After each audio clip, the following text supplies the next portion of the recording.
All right, here we are. This is a very vintage Nitro on-road RC. It's kind of Frankenstein together. What I mean by that is you'll see the remote, the ESC is from a different vehicle that came ready to run, one of those Team Lossy Mini Ts. It's kind of a basic remote. It's got reversing your channels and then steering channel max or minimizer, whatever you want to call it.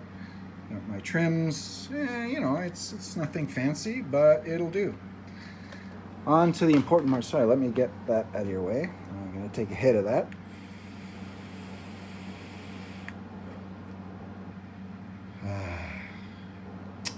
That's yummy. Yes, I'm a vapor. I like my vape. I used to be a smoker. Smoked for quite a while. Gave it up. Started vaping. And I'm finding it's great. A lot less expensive. I'm not going to sit here and tell you that vaping is healthy for you, but it's definitely a lot cleaner and healthier than combustible cigarettes. All right, let's see what we got here.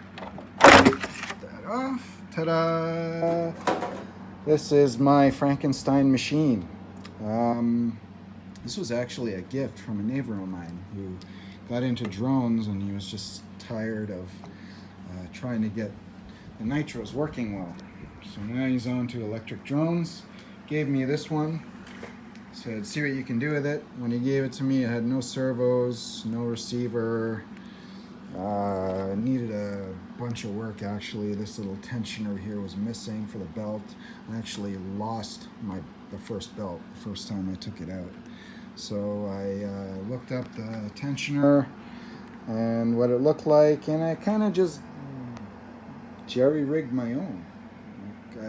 It's not even the stock tensioner, but it looks great. It works. It works. That's the most important thing. Notice I got this little zip tie here. It looks like it's doing nothing, but actually that's my fail-safe in case this belt decides to come off again. Because like I said, I lost the last one the first time I had it out, and I don't want to have to lose another one. Because believe me, these OFNA parts are not easy to come by anymore. OFNA is a vintage. They don't exist anymore.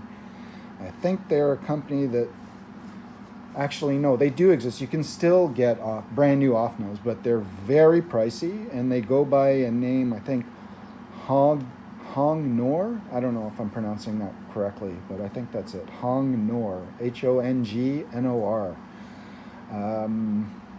Anyways, moving on. So we've got the OFNA Z-10 Nitro Sedan. I put these wheels on just recently. The tires on the old wheels were glued and they were completely bald. So, plus I kind of like the little bit of flair on the chrome on this car. I'm not really a chrome guy. I don't usually like chrome, but it's okay. So I'll let it go for the wheels anyway. On this little beauty, we've got our Frankenstein ACOM receiver, which is just a regular 2-channel, nothing fancy. I jerry-rigged my own sort of battery pack. This is from an old Irwin Nyko racing pack, but so I've just kind of taken the end here for the battery, and I fixed it up so it could plug into the ESC. I'm sorry, the receiver. There's no ESC on this. There's no electronic speed control. This is my speed control right here, baby, which is controlled by this little gizmo right here, this little servo. So there's my speed control. All right, we've got aluminum shocks. We've got the aluminum A-arms, the aluminum A-arm holders that go under the gearboxes. You can see them in there. So that's cool. I broke the other ones, and that's why I replaced them. Usually once I replace something in a car, I try to go aluminum or steel if I can. So you can see I did the same back here for the rear. Nice blue aluminum A-arms, aluminum shocks. Just redid the oil in all of them. So we got a lot of, this is like a rally road car, so it's can sort of go off-road, not like my other one where it's just mainly on-road, that's it. So you've got your rebound for road, obviously, and then if this guy hits any kind of bump, I've got a lot of travel in the shocks. So that's where it sits, and if I raise it, that's where it sits. So normally it sits about that high, but I've set up the rear suspension so it has a little bit of, so that when I hit that hard bump or something, the wheels don't always leave the ground. They do sometimes still, but and so I've got that set up that way. The front, I like a hard front suspension. I don't like very much travel in my front suspension. So you can see there, this car is perfect for that. Not a whole lot of travel for the front. It is four-wheel drive, belt driven. This puppy cooks, man. My air filter sponge is starting to get a little dirty. I might clean that up a little bit. And yeah, so that's my Frankenstein mobile, and it's a lot of fun when it's running. That's the trick. That's the thing with nitros. When they're running, they are great. But if you're not really a wrencher and you don't really like fixing, I would say stay away from nitro, because it'll wind up being a headache to you. Personally, I love it. I love figuring things out when things go wrong. And yeah, that's just part of the hobby to me. Anyways, I also have another vehicle that I'm gonna probably cover in the next video I do. And that is this little beauty over here. Not so little, but next to the Gran Turismo simulator, of course. Like I said, anything has to do with racing, going fast, or even think you're going fast, I love it. I hooked this up to my PS4.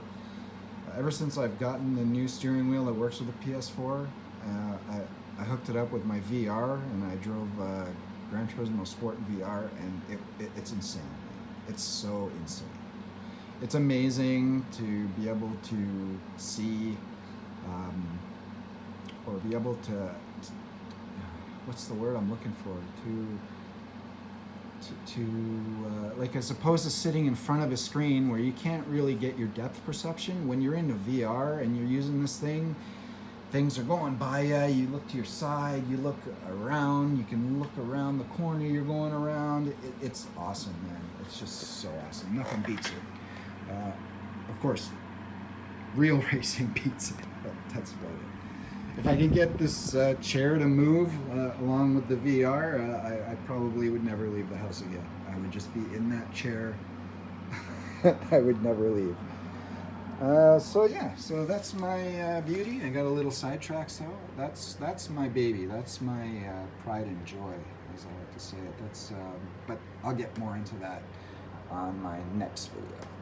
All right, so guys, I hope I did an okay job for my first couple of videos. If you liked it, give me a thumbs up. If you didn't like it, give me a thumbs down. I'm cool with any kind of criticism.